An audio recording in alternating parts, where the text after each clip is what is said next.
Good morning. Today's daf is daf Kaf Bet in Masechet Avodah Zarah. We are near the top of Kaf Bet Amud Aleph. Let me share my screen and we'll get started. So, in the first parak, of course, we began with the concept of the different days that we don't do business with idolaters. And then we talked about the products that we don't sell to idolaters. And most recently, we've been discussing about limits on sales and rentals of property inside and even outside the land of Israel. Today, as we pick up with the eighth line on Kaf Bet Amud Aleph, 1, 2, 3, 4, 5, 6, 7, 8. The second to last word on the line, Hanu Morikae, are the last two words. So as we pick up there, we complete the first chapter of Maseches Avodah Zarah by addressing situations when a Jew and a non-Jew can work together and thereby have an arrangement where the non-Jew does work on Shabbos. So let's take a look. Hanu Morikai. You have these Morikai. Well, what are Morikai? So thankfully, Rashi tells us in the seventh line down, 1, 2, 3, 4, 5, no, sixth line down in the narrow lines of Rashi on Kaf Bet Amud Aleph. Morikai, Zore Ganos Karkom. It's those who are planting gardens of saffron. So to Ove Kochavim Naket B'Shabbos. And the arrangement was that the non-Jew, the idol worshiper, would work the field on Shabbos. The Yisrael b'chad b'Shabbos, and the Jew would work it on Sunday. And of course, the other days they would either work it together or do some kind of other arrangement. So this is basically the question of how do we engage in a partnership between a Jew and a non-Jew. So Asul Kamei de Rava, they came in front of Rava. Sharalahu, and he permitted it. Esve Ravina la Rava. Rava was asked the question from Ravina. Yisrael ba'ovikochav shekiblu sada b'shutafos. 1 second. We have a brisa that says that if a Jew and an idol worshiper are both together working in a field in a partnership, Lo yomar Yisrael la'ovik tol chelkacha b'Shabbos v'ani b'chol. The Jew's not allowed to say, listen, take your portion on Shabbos and I'll take my portion on the weekday. But if they made that condition from the very beginning, so then they're allowed to do it. But if they then have come to some kind of try to do some calculations of, well, how many hours and minutes did you exactly work and what kind of produce was exactly made on Shabbos versus on Sunday. If you do try and do that kind of analysis, then it becomes forbidden.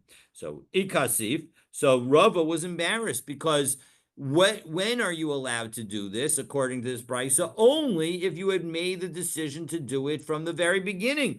But that wasn't necessarily the facts in the situation.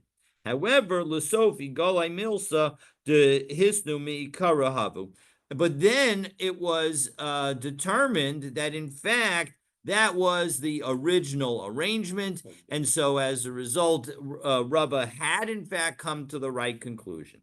And so the bottom line is that if, in fact, you have a partnership with a non-Jew in which business is going to be done on Shabbos, you need to, as soon as you're part of that arrangement, as soon as you're entering into that arrangement, then you need to do this. In fact, I remember sitting down with one of my non-Jewish partners and discussing exactly this when I became a partner of a law firm, that he would take the whatever my share of the business is from Saturday, and I would take his share from the business on Sunday, and everything would be wonderful. So that is the rule number one. However, Rav Gavia mi Bei Kosel Amar, Rav Gavia from Bei Kosel, he said the following: And Rashi tells us what's going on here. Lav hachi hava uvda. This is now the Rashi 1, 2, 3, 4, 5 from the bottom of the narrow lines in Rashi. It's 13 lines up in the narrow lines. Rav Gavia Mibei Kasil Amar. Lav hachi hava uvda. That wasn't what happened. What did happen? Hanu shasili de arla hava. No, it was the Jew and the non-Jew were dealing with Orla. And Ovid Kochavim Achel Shnei de Orla. The idol worshiper took the first 3 years of the planting when it's Orla and a Jew is not allowed to benefit from it. The Yisrael Shnei de Hetera. And thereafter, from the 4th year on, the Jew took 3 years that he was able to do it. Also kamei de Rava and shara lahu, and came in front of Rava, and it was permitted. And it's not surprising that it was permitted, as Rashi tells us, 1, 2, 3, 4, 5, 6 lines up, end of the line in the narrow lines of Rashi on Kafet Amud Aleph, shara lahu de heter gamar hava. It's completely permitted to do this. Daha afal gav de kiblua yachad lechatchila. That even though they had set aside, they agreed at the very beginning, v'amar lo Yisrael, and the Jew said the following: Haya ata ovid begimel shanim halalu. You work the first 3 years when the produce is going to be permitted. Vani gimel acharehem, and I'll work the next 3 years. Ein kan iser shlichus. There is no prohibition of agency. I'm not because when the Jew and the non-Jew come together to form this agreement, the non-Jew isn't the agent of the Jew doing work on his behalf. He's doing work for himself. Daha Yisrael nami shari la'ovda. Because there's no problem with working the field. That's not an issue whatsoever. And if you're going to say, well, look, the guy who works the first 3 years is only going to be able to, eat those first 3 years, and those first 3 years are prohibited, and so as a result, and in exchange for those 3 years, you, the Jew, are getting the right to eat the next 3 years. She Yisrael ochel kenegdem, because the Jew is going to eat in exchange for them. V'nimsa nenem in peris arla, and maybe we can argue that that's some kind of benefit from the fruit of Orla, shemachron, that he's effectively sold it.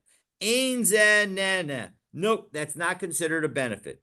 Shekain hamishpat, because the law is, the general principle that we apply is, shana shezeh oved hu ochel. The year that the person works is the year that the person's getting the food. So the point is that the years that he's working when it's Orla, when the non-Jew is working and it's Orla, it's for the work that he does, which would have been permitted for the Jew to do. It's for the work that he does that he's going to have access to the fruit. And so as a result, it might not be the best deal for the non-Jew because, presumably the first 3 years that a tree is producing fruit is not necessarily the best years of the fruit. But in any event, the bottom line is that they can, in fact, engage in this arrangement. But 1 second, you, Rav Gaviha, want to tell us that the story was really about Orla, v'ha'osei Ravina l'Rava. But 1 second, didn't Ravina ask a question on Rava?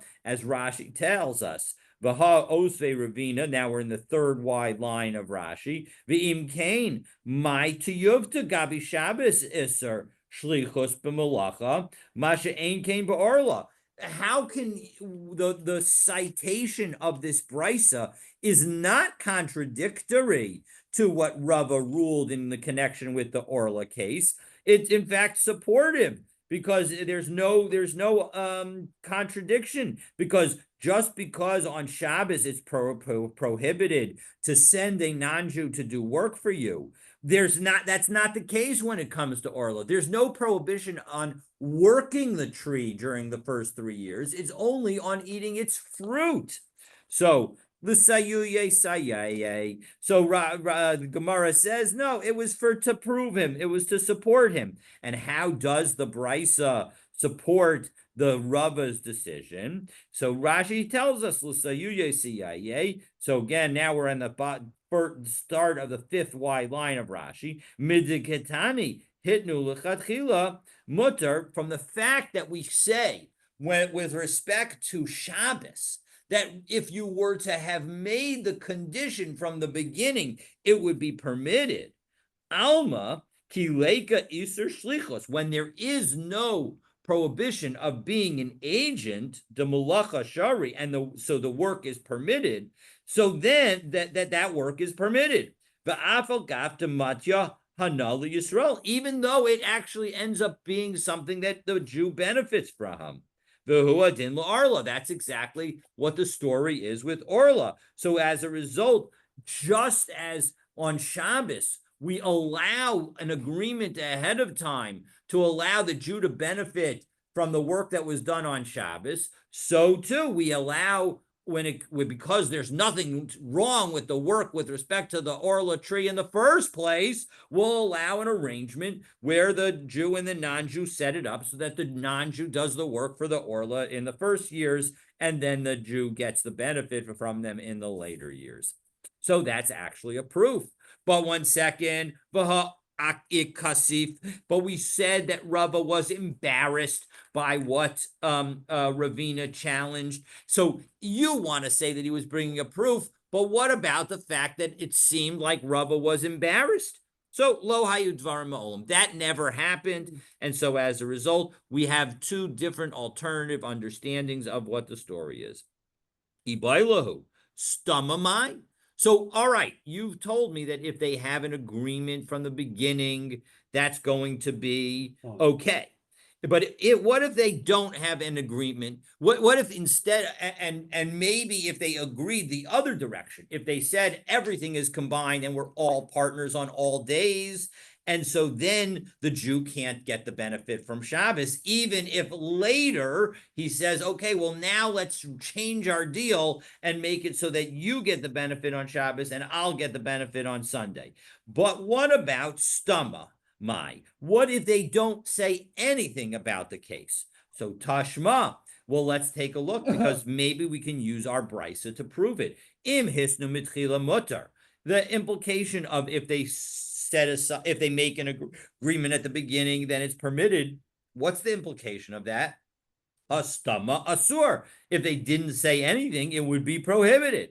Well, ema seifa imbo lecheshbon asur. But then what about the end of that brisa, where it says that if they do a reckoning, it's forbidden? What's the implication there? Hastama mutter. If you just don't do anything and you just divide it naturally without any kind of cheshbon, well, then it would be permitted. So elamaha leikalamashmamina. So as a result, from here, you cannot derive anything. Now, so what do we say about that? So the Rishonim debate whether we should rule leniently, because maybe the Gemara is not coming to a conclusion and this is only a rabbinic prohibition, or maybe we should rule strictly because Rava thought that he was wrong to allow the arrangement until it turned out that the parties had in fact agreed ahead of time. So to the extent this issue is relevant to you, you should most definitely ask somebody who is an expert in these issues. But in general, we try to be strict with respect to these issues.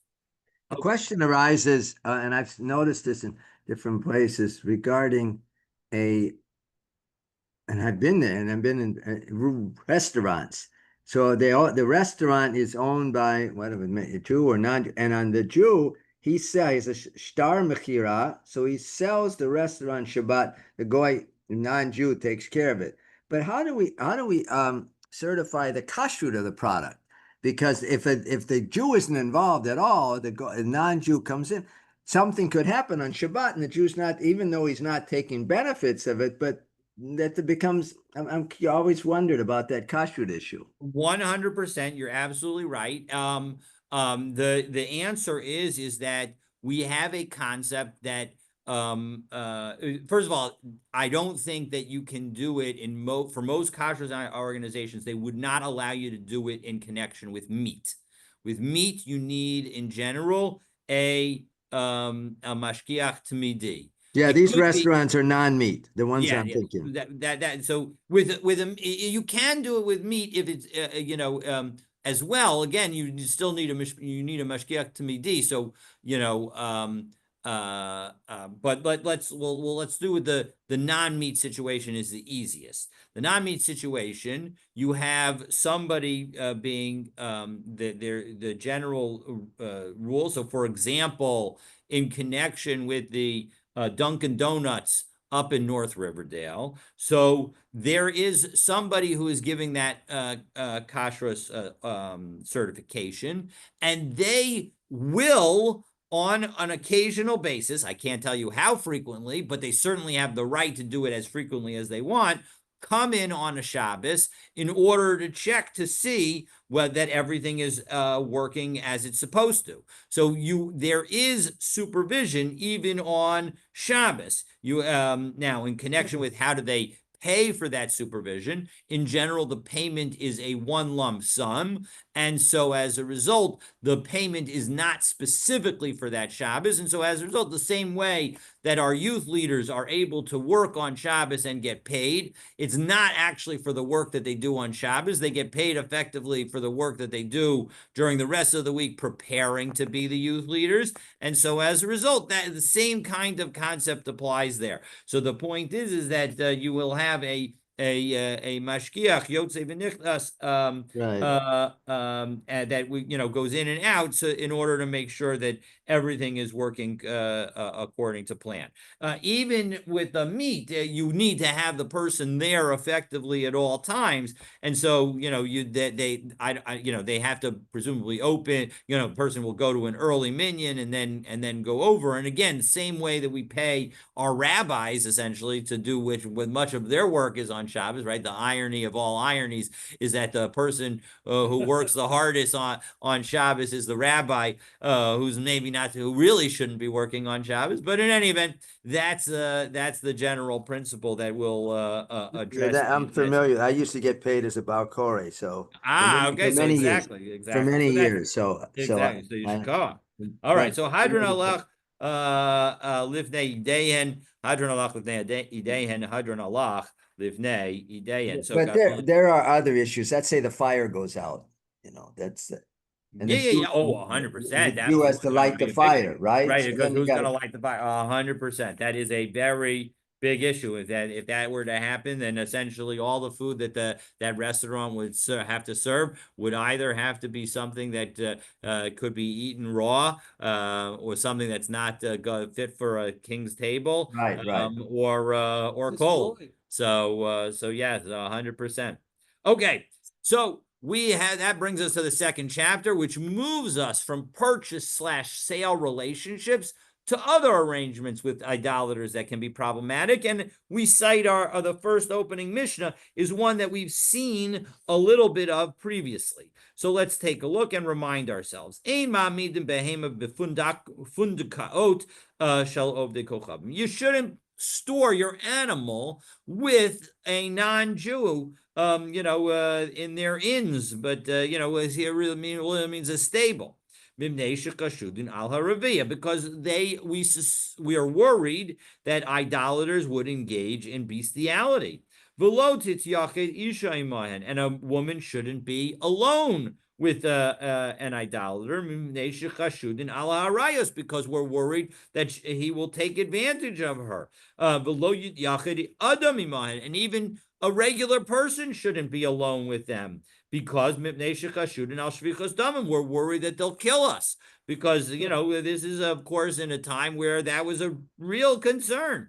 And so as a result, that's the story. And God willing, we shouldn't go back into those times, even if sometimes it's a little bit suspicious as to what's going on in the world of today. In any event, so that is our Mishnah. So now the Gemara begins by quoting a brisa that suggests an inconsistency between our Mishnah and the brisa, because our Mishnah was very clear that we are worried about a non-Jew engaging in bestiality. And by the way, as background, bestiality with any animal would prohibit that animal from being offered as a sacrifice in the Beis Hamikdash. And yet, Uraminu, we have the following Baraisa, Lochimehen, that we are allowed to buy from idolaters, Behema Lukarban, an animal for a sacrifice, Ve'ein Choshishin, and we do not worry, Lo Mishum Roveya, not because of the animal itself having been penetrated. Velo mishum nirba. Yeah, the animal itself penetrating a human being. Velo mishum nirba, and not because the animal itself engaged in bestiality and was the victim of bestiality. Velo mishum muktzeh, and not because of it being designated. Now, what was it designated for? So Rashi tells us, third line down, muktzeh shehikzuhu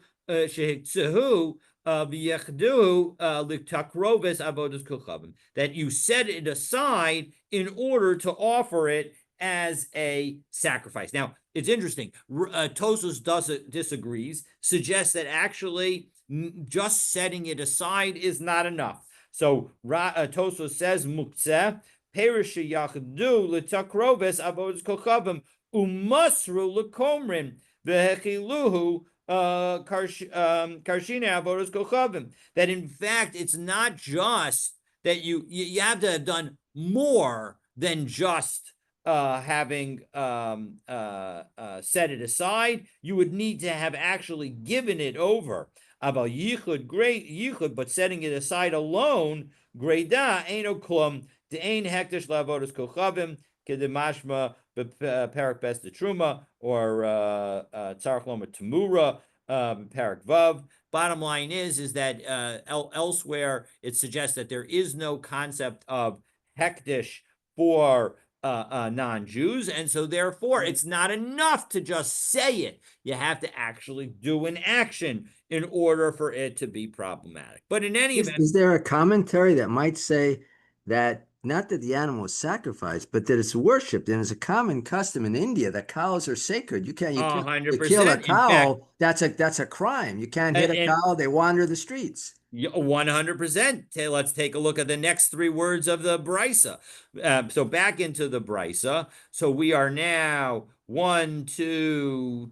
Where are we? So 1, 2, 3 lines down in the Gemara on Kaf Bet Amud Bet. V'lo mishum nevad. And we don't have to worry that the animal is having been set aside to be worshipped, that it is being worshipped. So bishlama muktzah v'nevad. Now the Gemara explains the brisa that says, I can totally understand why we don't need to be worried that the animal has been set aside for a sacrifice or that it's been worshipped as an idol, because im isa de atse, vim isa de palche, lo hava mazabin le. Because if an idolater is any good at his idolatry, he will never worship the animal and then try to sell it. He will never set it aside as a sacrifice and then try to sell it. But ela rova v'nirba. But when it comes to roveya, when it comes to it being having engaged in bestiality where the animal was doing the action, or if it was the victim of bestiality, lachush, why shouldn't we worry? There's no reason for the idolater not to sell that animal. So Amar Rav Tachlifa, Amar Rav Shila Bar Abina Mishmei de Rav. So it was said in the name of Rav, something that we've now seen a couple of times referenced in our Gemara, and now we see it inside in context at the where it was specifically noted. Ovid kochavim chasal behemto shelo taker. No, an idolater is worried about the impact that bestiality will have on its own animal. And so as a result, and specifically that the animal will become sterile and thereby lose a significant amount of its value. So So as a result, that's why we're not going to be worried that the animal that you buy from an idolater is actually been engaged in bestiality, because that animal is almost certainly because a person wouldn't do that to his own animal. So hatinach nekevos. Well, all right, I understand that with respect to female animals. Zarah ma'ikalamem. Well, why? Why are you worried about male animals? Meaning, you don't have to worry about the reproduction if it's the victim, and you don't have to worry about reproduction if it's the perpetrator, because the bottom line is that nothing's gonna bad's gonna happen. It seems like. So Amarav Kahana, no, no, we do have to be worried, because if it is if it is the victim or the actor, or if it's a victim in particular, so then it's flesh, it's meat is No, no, going it's to not be. it's a Zecharim. Yes, I understand, but the Zacharim have an anus, and so as a result, they can also be the victim. But the bottom line is that whichever position it is, its meat will deteriorate as a result of the bestiality. So Elahad Tanya Lokim Behema Miroa Shalahen. But one second, not only are we allowed to buy it directly from the non-Jewish owner, where of course the non-Jewish owner won't want to engage in this action because we're worried about he's worried about the value of the animal post action, post bestiality. But lechosh dilma ravala. But we are also not allowed to buy an animal from a shepherd. And why shouldn't we worry that the shepherd's going to engage in bestiality? So roa shalahen misyari mishum hefsid slachar, where their shepherds are worried that if they engage in bestiality with one of the animals that has been entrusted to it, that they will lose all of their income. They won't be allowed to watch their animals anymore.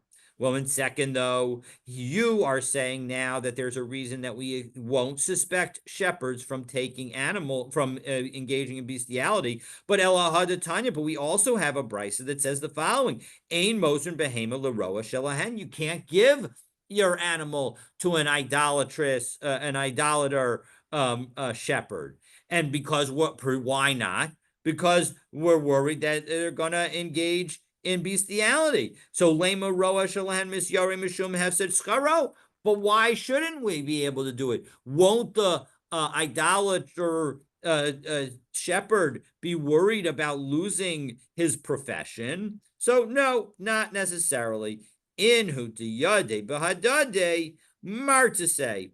When it comes to the person who knows him best, meaning another idolater, who knows the kinds of actions that this person is willing to engage in. So as a result, he's afraid. He's afraid of being caught. But anan, delo yadinin bahu. We don't know how they engage in it or when they engage in it. Lo maratse. So he's not going to be as afraid. That could also be, there are a number of ways to understand this being fearful and not being fearful. It could be because of a lack of our understanding of how they do the act. It could be based on the fact that we're less likely to be around than the idol worshiping owner of the animal who gives the shepherd, the idol worshiping shepherd, an animal to watch. It could also be that they're more fearful about the ramifications and their reputation. But in connection with this experience or this rule, we have the following. Amarabba, Rabba says, Hainu de Amri Inshi. This is what people say. That people say, Machtava Golala Baza. That when it comes to a chisel, so then it can affect the stone. It can split the stone. And therefore, and similarly, Ragala Bechavre Yoda. somebody who engages in slander will know, knows what that's about. And so let's take a look at Rashi. Rashi helps us understand what the point of this statement is. It is 3. We're on Kaf Bet Amud now. We're 3, 6, 9, 12, 15, about 20 lines down. Machtava Galala Baza, Ragla Bechavre Yada. So Machtav Shakorin Garvi, this chisel or whatever that is going to etch into the stone. Bishel Barzel, it's made of some kind of iron. V'hu Koreya V'roshem Es Hagal. It can tear into and create a carving into the stone. Shayish of marble. Kilomer Hashayish. Shehu Kashe. That even marble that is hard. Yarei min hamichtav. It's afraid of the chisel. Lefishahu makir bo, because he recognizes it. He knows something that's hard knows something else that's hard. V'chein rachio. And similarly, when it comes to somebody who says lashon hara, who gives bears tails, ublial, and has no sense of duty or responsibility and has thrown off the yoke of heaven. Makir b'chavero, he will also recognize somebody else who's like him. V'yarei mipanav, and he will be afraid of him. So the point is that just as a stone recognizes the hard chisel that is going to affect it and becomes afraid, so too this shepherd recognizes the owner of this animal is also an idol worshiper and also somebody who has no sense of propriety whatsoever. And so as a result, he's afraid that he is going to get caught up in the situation. So, all right, so now we've said all of that, but ihachi zecharim minikevos. But why wouldn't he not be concerned? Yeah, I mean, if he would engage in some act and so forth, at some point, perhaps the Jew lends him his ox or his sheep or whatever animal to watch it. At some point, someone sees what he's doing. This Jew is never going to lend him an animal. No, and he's going to tell the rest of the Jewish community, no one's going to lend him anything in the future. So he would think that at some point someone's going to find out what he did or what he's doing, and he's lost any business, any credibility with the the Jewish community. 100% that you could make that argument. That you could absolutely make that argument. I think about Reb Moshe Feinstein regarding the milk. And I mean, he says essentially all milk is kosher because people are afraid. The government has rules. They're not going to go against the government. So therefore, they allowed that milk. 100%. 100%. And look, the point isn't that logic doesn't work. It specifically doesn't work in this case because it doesn't have the government overseeing it. And indeed, there are those who say that today we are allowed to put our animals in storage with idolaters because the government has rules that prohibit bestiality. And so as a result, exactly as you're saying, just as we say that you're allowed to buy milk because we don't worry that it's from the wrong animal because the government has oversight and ensures that we have the right animals, so too we're going to allow animals to be stored with idolaters. So you're absolutely right in terms of today, but that's because of the government that is involved in the situation. Without the government, and when it relies just on Jews observing what's happening, so then that's not enough. That's what the Gemara ends up concluding. It's only when you also have the non-Jew who's worried about it, and then the non-Jew, for the non-Jewish animal, you don't have to worry about it because the non-Jew is supervising it. So as a result, the non-Jew supervising the non-Jew is sufficiently effective, but the Jew supervising the non-Jew is not sufficiently effective. That's what we're trying to highlight. So the Gemara now asks, "Hachi zcharim min nekevos lo nizbin dechayshin and dilma marba le ilava." 1 second, why should we be allowed to buy male animals from female idolaters? Shouldn't we be worried that maybe the animal engaged in bestiality with the woman, and as a result, and Rashi points out, Zcharim in the Kevos lo lisbon lekarban, that we shouldn't be able to buy it for a sacrifice. Hoel b'chashidi, because we need to be worried. Dilma erbate, maybe she engaged in bestiality, Allah. Deleka haka ikor, because in this case the animal is male. There's no concern of it becoming sterile. Velo kakash basar, and it didn't engage in any activity where it itself would have a weakened, that its meat would become less good. So as a result, shouldn't we be concerned? No, kevan de migare ba miratza. No, if in fact she did that, then it would cling to her. What does it mean by it would cling to her? And therefore she'd be afraid. Kevan de misrich zachar basra. Right, the male animal will go after her, virotfa, and run after her, kol shah, at all times.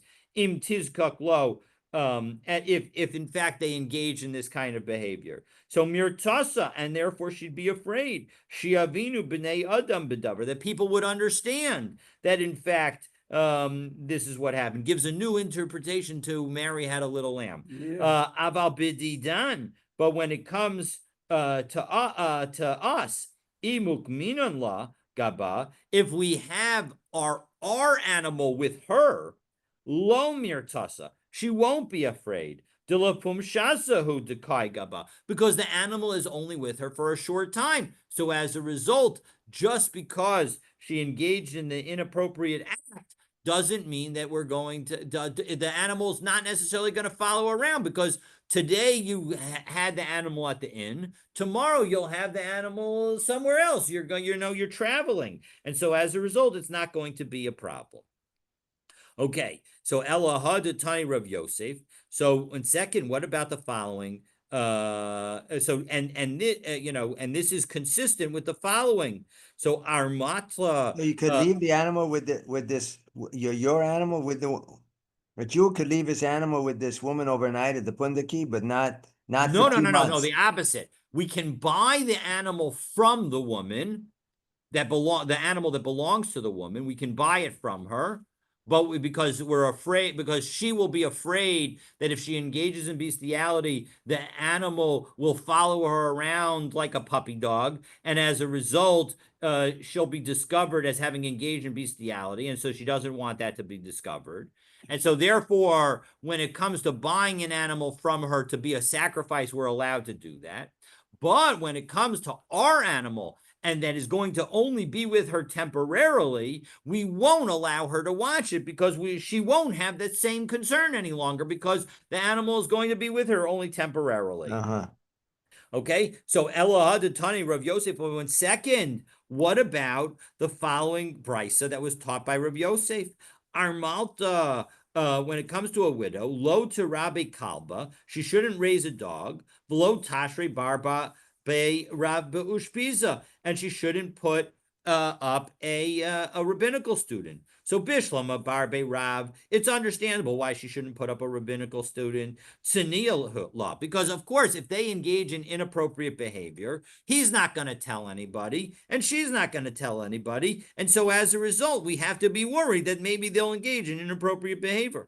But Ella Kalba, but now that we've explained that if a woman engages in bestiality with an animal, that the animal is going to follow her around, and so why is there any concern about her raising a dog? Because if the animal follows her around, we'll know that she engaged in bestiality, and she'll be embarrassed, and so as a result, she won't do it. So no, Kavan de Migarava.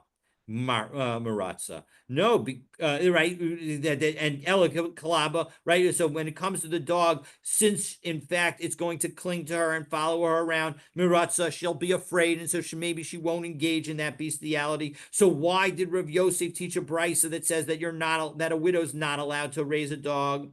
Kevan de kishaja lay umsa misrich abasra. No, if she gave the animal raw meat, it would also cling to her. And so as a result, when it comes to a dog where there are multiple explanations for why the animal will cling to the person, maybe you're just the animal's owner is just being a really terrific owner and is giving great food. And so as a result, that's what's going to be the driving. So Maimer on reentry, Haide Masrik Abasra, Mishum Umsa de Masrik, that the whole reason is because she's giving the animal dog raw meat. But when it comes to another animal, there we do have to be worried that it's going to cling to her only if it engages in bestiality. And so as a result, she can't raise the widow shouldn't raise a dog, even though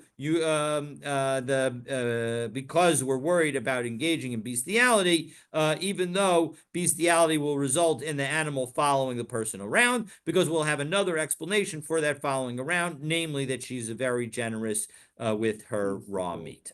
So Okay. we should be able to allow her to have the dog then if there are other explanations. No, the problem is we're not. Remember, we're talking about a Jewish woman, so we're worried that she's going to engage in the improper behavior. You're right; we're not going to discover it, but that's the problem. Because we're not going to discover it, we have to be more worried about her engaging in the improper behavior. I suppose it's a female dog. Well, then that would be something completely different. Presumably, this is to not raise a male dog. So that certainly seems to be the status that we're talking about here. Okay, so Nikevos Eitzel Nikevos, my time alone miyachdin. Well, all right. So now, but why couldn't a female idolater who runs an inn slash a barn, why can't we store our female animals with her? So Amar Ukva Barchama Mnesha Ovdi Kochavim Mitsuyin Eitzel Nishei Chavreim, because unfortunately, the male idolaters go around to all the female idolaters. And maybe her lovers will come by. She won't be around. And they'll come and find this Jewish-owned animal, and they will engage in bestiality.